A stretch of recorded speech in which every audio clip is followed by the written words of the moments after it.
అందరికీ శుభోదయం. మేము నల్గొండ జిల్లాలోని ప్రభుత్వ మహిళా డిగ్రీ కళాశాలలో చదువుతున్నాము. మేము ధనోజా గురువు గారి ఆధ్వర్యంలో తెలుగు జిజ్ఞాస ప్రాజెక్టు పని నిర్వహించడం జరిగింది. అందులో భాగంగా మేము ఎంచుకున్న అంశం భావితరాలకు తెలుగు భాష ఔన్నత్యం. మేము జయశ్రీ, సంధ్య, లావణ్య, రమ్యశ్రీ, ఉషశ్రీ. ముందుగా పరిచయంలోకి వెళ్ళినట్లయితే తెలుగు భాష మనది, నిండుగా వెలుగు భాష మనది. తెలుగు భాష ఔన్నత్యం గురించి మాట్లాడడం అంటే కేవలం ఒక భాషను పొగడడం కాదు, మన సంస్కృతి, చరిత్ర, ఆత్మగౌరవం, భావజాలం ఇవన్నిటినీ భావితరాలకు అందించాలి. దేశ భాషలందు తెలుగు లెస్స అన్న శ్రీకృష్ణదేవరాయల మాటలో తెలుగు భాష యొక్క గొప్పతనం సారాంశంగా నిలిచిపోయింది. ఈ యొక్క వాక్యం ఇప్పటికీ వింటున్నాం, కానీ ఆచరించడం లేదు. భావితరాలకి తెలుగు భాష ఔన్నత్యాన్ని అందించడం మనందరి బాధ్యత. ముందుగా భాష అంటే ఏమిటో తెలుసుకుందాం. భాష అనేది కేవలం మన భావాలను వ్యక్తం చేసే సాధన మాత్రమే కాదు, అది మన గుర్తింపు. తల్లి మనకు జన్మనిస్తే మాతృభాష మనకు మనసునిస్తుంది. మన నవ్వు, మన బాధ, మన ప్రేమ అన్ని మొదట పలికేది మాతృభాషలోనే. తెలుగును ఇటాలియన్ ఆఫ్ ది ఈస్ట్ అని పాశ్చాత్యులు అభివర్ణించారు. మరి తెలుగు భాష గొప్పతనం ఏమిటంటే తెలుగు వినడానికి చాలా మధురంగా ఉంటుంది. అందుకే త్యాగరాజ కీర్తనలు, అన్నమయ్య సంకీర్తనలు దశాబ్దాల తర్వాత కూడా మన మనసుని ఆకట్టుకుంటున్నాయి. నన్నయ్య, తిక్కన, ఎర్రనల నుండి శ్రీ విశ్వనాథ, గురజాడ వరకు తెలుగు సాహిత్యం విస్తృతంగా అభివృద్ధి చెందుతుంది. మరి గురజాడ చెప్పినట్టు దేశం అంటే మట్టి కాదో, దేశం అంటే మనుషులు. ఈ ఒక్క పంక్తి తెలుగు భాషలోని సామాజిక చైతన్యాన్ని చెప్పుతుంది. శ్రీ మహాప్రస్థానంలో మనిషి జీవిత యాత్రను ప్రతిబింబిస్తుంది. మరి ప్రేమను చెప్పే నీతి శతక పద్యాలు ఏమన్నా ఉంటాయా? ఒక్కొక్కటి ఒక్కో ఆణిముత్యం.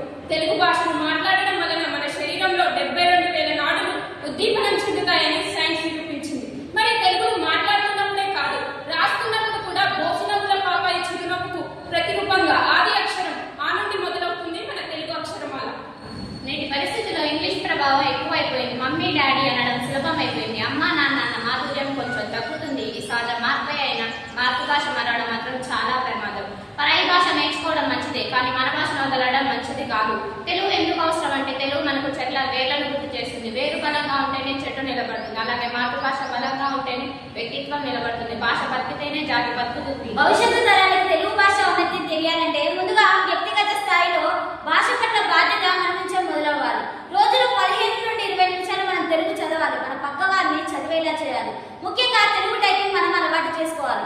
ఈ కుటుంబ స్థాయి, విద్యా సంస్థల స్థాయిలో మన పెద్దవాళ్లతో, అమ్మమ్మ, తాతయ్యతో మన తెలుగులోనే మాట్లాడాలి. విద్యా సంస్థల ఉపాధ్యాయులు ఉపన్యాస పోటీలు, వ్యాస పోటీలు నిర్వహించాలి. తెలుగు క్లాస్ అంటేనే పారిపోతున్న విద్యార్థులకు ఆసక్తి పెరిగేలా పాటలతో, పద్యాలతో తమ వైపు మళ్లించుకోవాలి. ఈ సంస్కృతి సామాజిక స్థాయిని అత్యంత ముఖ్యమైన రంగం అనుకోవచ్చు. ఎందుకంటే ఇప్పుడు ప్రపంచం అంతా మన అరచేతిలోనే ఉంది. ఈ యూట్యూబ్ వీడియోలు, వికీపీడియాలు ఇవన్నీ కూడా తెలుగులోనే తీయాలి. ఒక తెలుగు యాప్ని మనం అభివృద్ధి చేయాలి. ఎక్కడో మన దేశంలో ఉన్నవారు సైతం తెలుగు అంటే తీయని భాష అని మన సంస్కృతి సాంప్రదాయాలకు విలువనిచ్చి తెలుగు నేర్చుకుని మాట్లాడుతున్నారు. మరి మనం ఎందుకన్నా వేరే భాష వ్యామోహంలో పడి కొట్టుమిట్టులాడుతున్నాం? ఇది ఎంతవరకు మంచిది? భాషని బ్రతికించుకోవాలి, అంతేకాని భాషకు భవిష్యత్తు లేకుండా చేయకూడదు. నీ మాతృభాష ఏంటి బాబు అంటే ఆ బాబు అంటాడు తెలుగు నాట్ ఫ్లూయెంట్. తినేదేమో ఇంట్లో, కానీ ఫ్లేవర్ మాత్రం బయటది అయిపోయింది. అమ్మ అంటుంది రా బిడ్డ భోజనం చెయ్యి అంటుంది. అప్పుడు ఆ బాబు అంటాడు కమింగ్ మామ్. అమ్మ అడుగుతుందేమో తెలుగులో, కానీ సమాధానం మాత్రం ఇంగ్లీష్ లో వచ్చిందే. ఇవన్నీ చూసి తెలుగు కాస్త నవ్వుతుందో ఏడుస్తుందో అర్థం కాని పరిస్థితి.